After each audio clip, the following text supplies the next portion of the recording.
छैन। अहिले चाहिँ हामी बाबा र म चाहिँ बलाचोक जान लागेको। बलाचोकभन्दा हल्का तल हाम्रो पूजा छ भनेको त मैले हिजो हामी चाहिँ त्यहीँ जान लागेको। अनि हामी चाहिँ बाइकमा मोबिल हालेर बाबाको एकदमै प्यारी एक्सकोमा गएर आएको। अनि त्यहाँबाट हामीले पानी नै किनेर लिएर आएको। अनि हामी भ्लगिङ चाहिँ अघि नै बनाउनु भने तर हामी तलबाट गफ गर्दै गफ्दै घुम्दै घुम्दै घुम्दै घुम्दै घुम्दै खोइ कस्तो नयाँ नयाँ बाटोबाट आइपुग्यौँ। त्यही भएर मैले भ्लग बनाउनु बिर्सेँ। यहाँ कस्तो शीतल छ, लास्टै शीतल पानीमा लास्तो छ।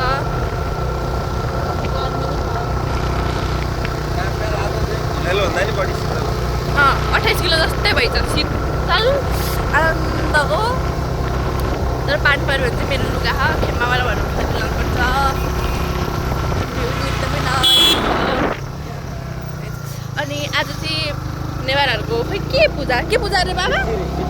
सिट्ठी पूजा अरे के हो त्यो चाहिँ हाम्रो थाहा छैन। तर त्यो पूजा अरे अनि धेरै भोजहरू देख्न पाइसक्यौँ। त्यो तल नि भोजहरू थियो जो रमाइलो हुन्छ यस्तो पूजा जात्रा ब्ला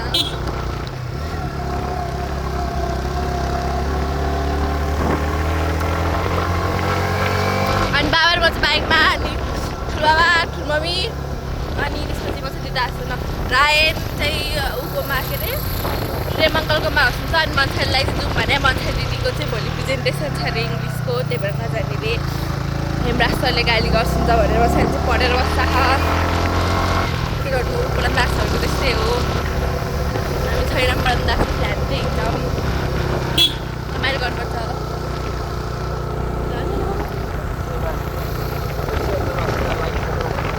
हामी चाहिँ होक्सोभन्दा माथि लागिसक्यौँ गाइस। भ्यू एकदमै नाइस कस्तो राम्रो छ।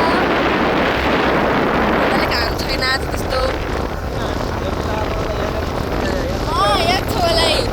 हामी टक्क यहाँनिर बाइक रोकेर अनि हामीले फोटो खिचेको थियौँ। यहाँनिर चाहिँ त्यो फोटो चाहिँ बाबासँग छ मसँग छैन। तर म त्यतिखेर लास्टै सानी थिएँ। अहिले त हेर्दाखेरि पनि लाल लाग्छ कस्तो अनुहार।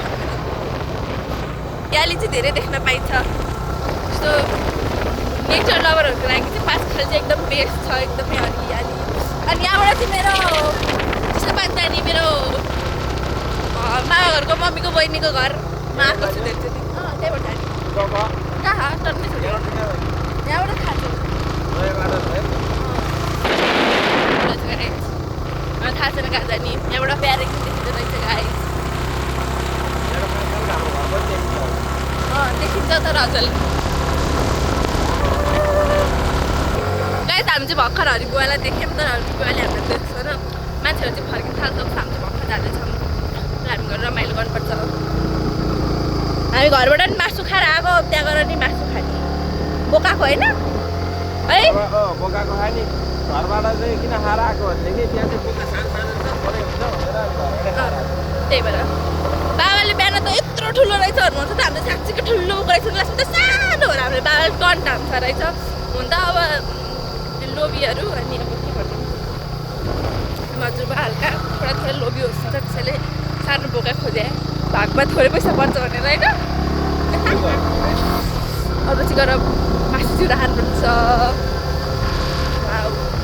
स्कुटी चलाएर लिएर हिँड्नुहुन्छ। मलाई पनि कस्तो बाइक ब्रुम ब्रुम गर्दै चलाउनु पर्छ। कहिले चलाउने थाहा छैन। गाइस हाम्रो चाहिँ नयाँ प्लान बनेको छ। हाम्रो बाबा चाहिँ अब रक्सी जुन छ खान छोडेर अनि कमाएको पैसा छोडिसके तर अब टोटल्ली कमाएको पैसाहरू बाइकहरूमा इन्भेस्ट गर्ने रे। बाइक स्कुटी गाइस कलेक्सन हुन्छ हाम्रो। त्यसपछि म भ्लग बनाउँछु दिनकै एक एकवटा बाइक स्कुटी चलाउँदै। त्यसपछि कार पनि किन्नुपर्छ। कार चाहिँ म पैसा कमाउनु थाल्छु किन्नुपर्छ। Thar Fortuner BMW। हामी चाहिँ आइपुग्न लाग्यौँ हाम्रो डेस्टिनेसनमा भान्जा पोखरी गाइस। ओहो कस्तो मैले त मेरो क्लासमा त सिधै सातो गएको तर थ्याङ्क गड म झन्डै लडेँ। यसकै थियो झन्डै लडेँ। Oh my god so many people's.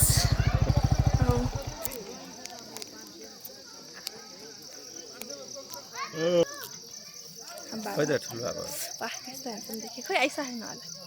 आइपुग्दैन ओहो हामी खेले के हो सुहाङ डाटा अफ गर्नु पर्यो है डाटा हाम्रो बाबाको पनि डाटा अन रहेछ यो मेरो साथी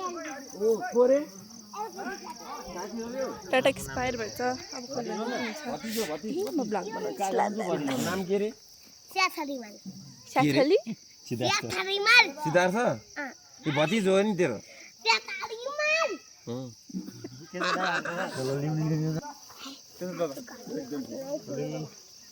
और पानी खाना जाना हो पानी खान जान्ला बिनु यहाँ आऊ न यहाँ आऊ हाई हाई भन हाई हेलो मेरो नाम के भन मेरो नाम विशाल रिमाल तिमी कसको छोरो बाबाको बाबाको नाम के बाङबहादुर रिमाल होइन होला यज्ञ बहादुर रिमाल होला यज्ञबहादुर रिमाल गुड मम्मीको नाम के मिना रिमाल पानी खाने